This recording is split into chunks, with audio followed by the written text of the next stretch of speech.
Hello, everyone. Welcome to Talk Talk Speak podcast. Today, we're plunging into the deep end of NVIDIA's announcements from COMPUTEX 2025. You, our insightful listener, shared a fantastic array of sources on this event, and our mission is to really dissect NVIDIA's vision for the future of AI infrastructure. We're not just listing specs, we're figuring out what these developments signal for the broader tech world, various industries, and perhaps even our day-to-day lives. What are the truly surprising takeaways here? And to guide us through this intricate landscape, we have our expert here, ready to provide that crucial, deeper analysis and connect the dots in ways we might miss. Thrilled to be here. Yeah, it's a lot to take in. What strikes me right away is just the sheer scale and integration of everything they announced. Absolutely. Yeah. So let's dive straight into what seems to be the cornerstone of their presentation, the AI factory concept. Jensen Huang kept returning to this idea that AI is rapidly becoming as essential as, well, electricity or the internet. Right, that analogy keeps coming up. And he then introduced AI factories as the new generation of data centers. Okay, let's unpack this a bit.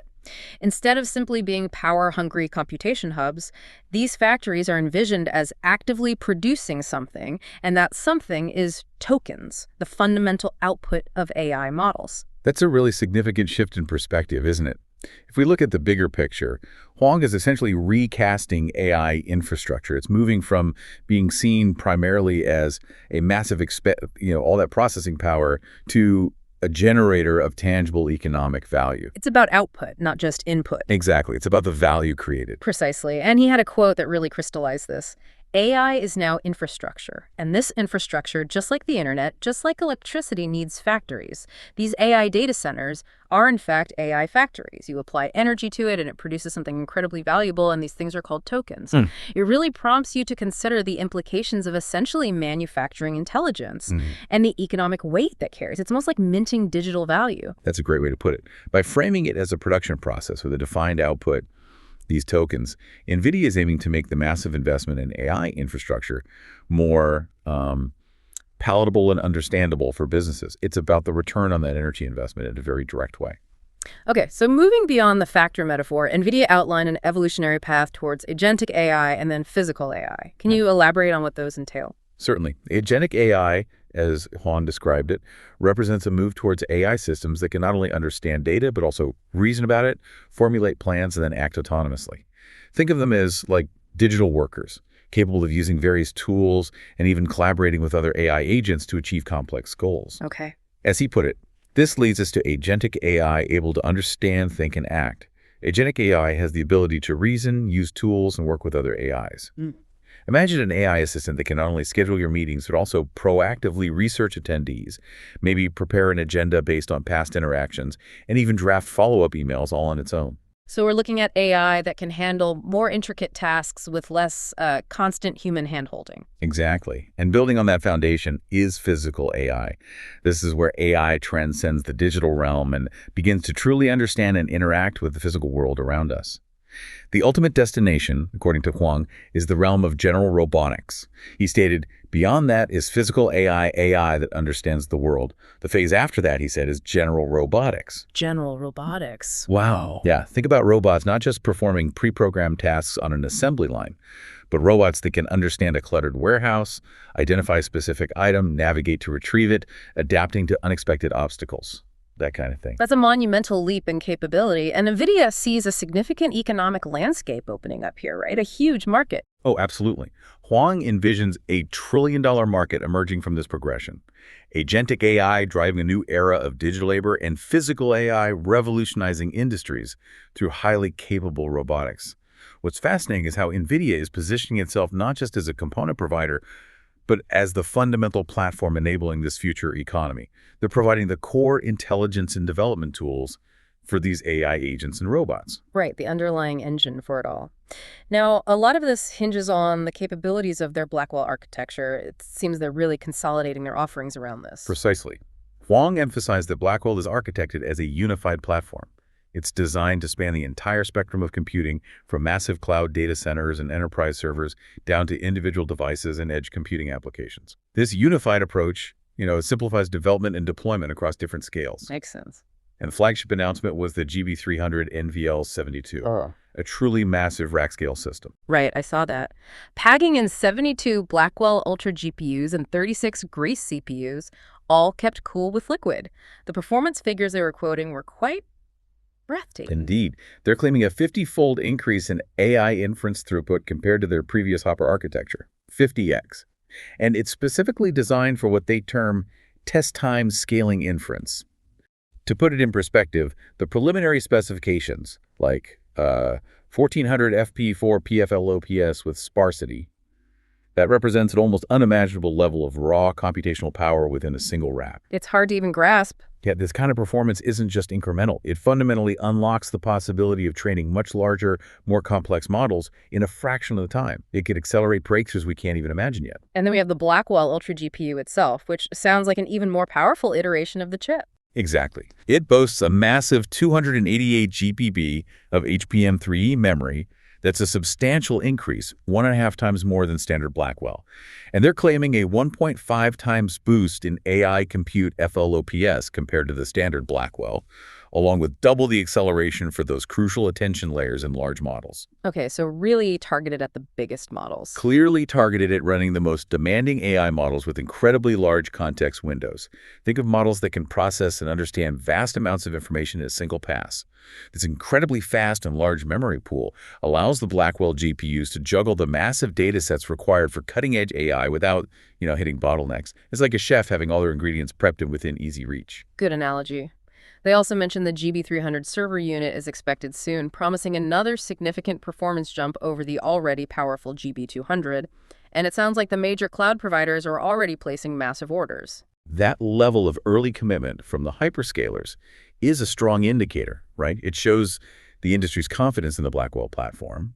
The strategic implication of having this one architecture and these massive performance leaps is that it strongly incentivizes the entire ecosystem, developers, researchers, enterprises, to invest heavily in the Blackwell platform. That potentially makes it a very difficult landscape for competitors to navigate. It also seems like they're aiming to make high-performance AI computing more accessible, though, with systems like DGX Spark and DGX Station. Tell us more about that strategy. Is it about bringing it down from the cloud? Well, what's particularly interesting is how NVIDIA is looking to democratize access to significant AI computational power, putting it into the hands of individual developers and smaller research teams. DGX Spark is being positioned as a personal AI supercomputer, offering up to a petaflop of compute and a substantial amount of unified memory that's like having a room full of powerful servers condensed into a manageable system. A petaflop. Personally, wow. Yeah. And it's going to be available from a variety of partners, Asus, Dell, etc., making it easier to acquire and integrate into existing workflows. So researchers and smaller companies can tap into serious AI horsepower without needing to build out massive data center infrastructure themselves. Precisely. And then there's DGX Station, which takes that concept even further. It's a desktop-sized system capable of running trillion-parameter models right from a standard power outlet. They'll even offer configurations with the top-of-the-line Blackwell Ultra chip. That's akin to having a supercomputer sitting right next to your workstation. That's truly remarkable. And they also highlighted the RTX Pro servers for enterprise deployments. Yes, these are enterprise-grade servers specifically tailored for agentic AI workloads and are already in volume production. They form a key part of NVIDIA's broader Enterprise AI Factory Validated Design program, which aims to provide businesses with a more streamlined and reliable path to deploying AI on their own premises. The overarching strategy here seems clear. Make NVIDIA's powerful platform more accessible at every level. From individuals to big corporations. Exactly. From researchers doing initial experiments to large corporations deploying AI solutions at scale. Now, NVLink Fusion sounds like a really innovative development, allowing for a more tailored approach to building AI infrastructure. What's the story there? It's quite clever, actually. NVLink Fusion represents new silicon that enables companies to integrate their own custom-designed chips, whether they are specialized AI accelerators, ASICs, or traditional CPUs, directly into NVIDIA's high-speed NVLink interconnect fabric. This allows for the creation of semi-custom AI infrastructure that can be optimized for very specific types of AI workloads. Think of it like different computer components being able to communicate much faster and more directly on a motherboard, even if they are made by different manufacturers. So companies that are developing their own unique processing capabilities can still leverage NVIDIA's high bandwidth, low latency interconnect tech. They don't have to choose between their custom silicon and NVIDIA's ecosystem. It's exactly. Early adopters include major players like MediaTek and Marvell, and they've even discussed integration with CPUs from companies like Fujitsu and Qualcomm. The primary goal is to overcome data transfer bottlenecks within data centers and provide more flexible and highly optimized system designs for a diverse range of AI applications. This feels like a strategically smart move to collaborate with, rather than directly compete against, the large cloud providers who might be increasingly designing their own in-house silicon. Precisely. Instead of trying to fight that trend of hyperscalers developing their own chips, NVIDIA is finding a way to remain an indispensable component of these custom solutions. They provide that critical high-performance communication backbone. It's a subtle but powerful way to maintain their influence over the fundamental architecture of future AI systems. Okay, shifting our focus a bit.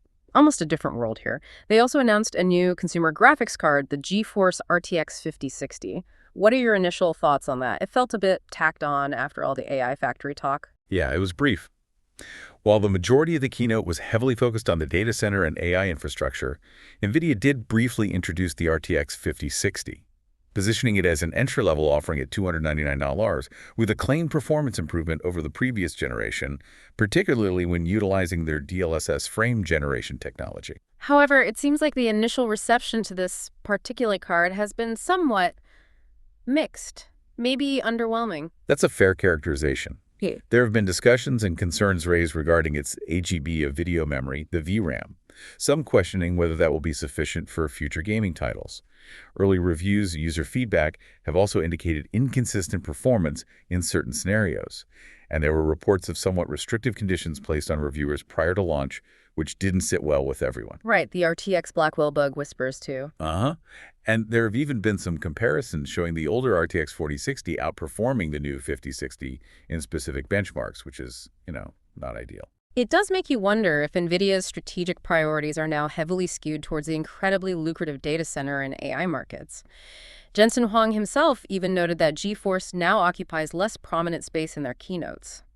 Is this potentially a strategic move to perhaps cede some ground in the lower-end consumer market while concentrating their resources on the hyper-profitable AI sector? That's a very insightful question. It does appear that resources, and perhaps the most cutting-edge advancements, are being primarily directed towards their high-margin AI products. The RTX 5060 might represent a strategic decision to meet a specific price point in the consumer segment while dedicating the bulk of their R&D efforts and maybe manufacturing capacity to the rapidly expanding AI domain. Okay, let's circle back to the enterprise side of things. NVIDIA also introduced the NVIDIA AI data platform. What's the core concept behind that? Is it just storage? It's more than just storage, though that's a key part. The NVIDIA AI data platform represents a move towards providing a more comprehensive ecosystem for enterprise AI adoption, going beyond just providing GPUs. They are actively partnering with storage infrastructure providers to develop intelligent storage solutions that are specifically optimized for the unique and demanding requirements of AI workloads. Acknowledging that, as they stated, the compute platform is different, so the storage platform for modern AI is different. So it's about offering a more holistic solution rather than just the raw processing power, making it easier to actually use the AI power. Precisely. They are also providing validated server designs through the RTX Pro servers and even a compute marketplace known as DGX Cloud Lepton. It's all aimed at simplifying and accelerating the adoption and scaling of AI infrastructure within enterprises. The fundamental goal is lowering the barriers to entry for businesses looking to leverage AI. Got it. And then there's the NVIDIA AI Blueprint for Video Search and Summarization, or VSS. That sounds like a very targeted application. It is indeed. This blueprint, now generally available on their Metropolis platform, integrates a whole suite of AI technologies, Gen AI, vision language models, LLMs, RAG, to enable sophisticated video analytics capabilities. They've added new features like single GPU support, audio transcription, multi-stream processing modes, enhanced computer vision algorithms, and improved accuracy in their conversational AI-powered RAG system. This represents a more complete, application-focused solution for industries dealing with vast amounts of video data, offering more refined tools for extracting insights and automating analysis. Okay, stepping into the fascinating area of robotics now. NVIDIA made some compelling announcements with Project GR00T. What's the latest progress there? Project GR00T is their ambitious initiative focused on developing advanced foundational models through humanoid robots. The goal is enabling them to perform a wider range of tasks with greater adaptability. The N1.5 foundation model is a significant update. It's designed to give robots more nuanced and adaptive behavior through a dual-system architecture, kind of inspired by human cognition. One system for rapid reactive responses, another for more complex planning and deliberation. That sounds like a significant step towards creating more intelligent and capable robots, less brittle maybe. Absolutely. And to address a major challenge in robotics development, which is acquiring vast amounts of real-world training data, they introduced Isaac GR00T Dreams. This is a framework for generating massive data sets of synthetic motion data within simulation environments. Using simulations to create data. It's exactly. This approach significantly reduces the reliance on real-world data collection, which can be time-consuming and expensive and can dramatically accelerate the training process for robotic agents. They are already seeing integration and adoption of this technology by leading robotics companies like Agility Robotics and Boston Dynamics. They also mentioned purpose-built Blackwell systems just for robot training. So it seems they're effectively leveraging their expertise and creating realistic simulation environments to overcome a key bottleneck in the advancement of robotics. Precisely.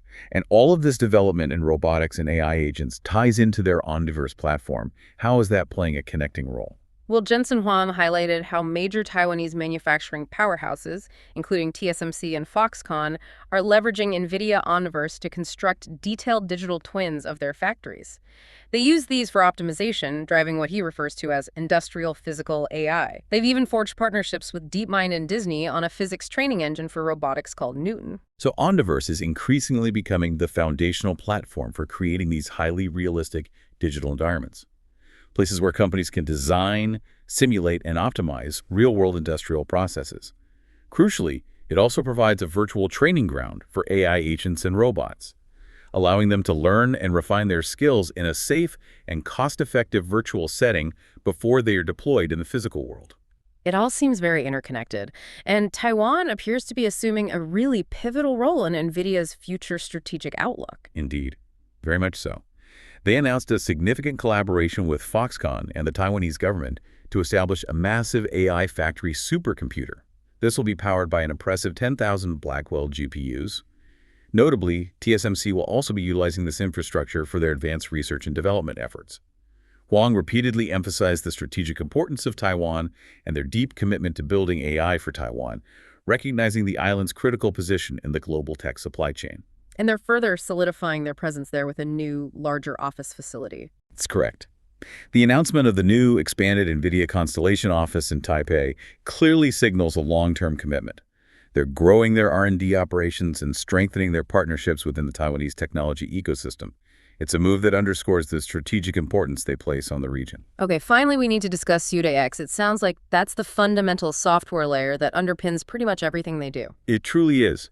Jensen Huang emphasized that the COMPUTEX platform and its vast and ever-growing collection of highly specialized software libraries forms the very core of their entire strategy.